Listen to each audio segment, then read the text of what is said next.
4 దశాబ్దాలుగా పార్టీ కమిటీలు నియామకం చేస్తున్నాను. కానీ ఇంత కసరత్తు ఎప్పుడూ నేను చేయలేదు. ఎన్నో వడపోతలు, ఎన్నో లెక్కలు, ఎన్నో ఈక్వేషన్లు చూసి మీ అందరికీ పదవులు ఇచ్చాం.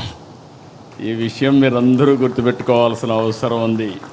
సీనియర్ని గౌరవిస్తూ, కొత్త వారికి అవకాశాలు ఇస్తూ, కష్టపడిన వారికి చోటిస్తూ కమిటీలు ఏర్పాటు చేయడం జరిగింది.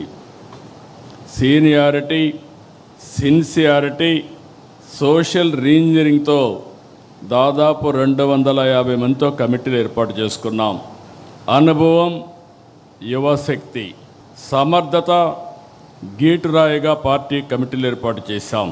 పార్టీ పదవులు చేపట్టిన మీ అందరికీ మనస్ఫూర్తిగా మరొక్కసారి కంగ్రాచులేషన్స్, ఆల్ ది బెస్ట్.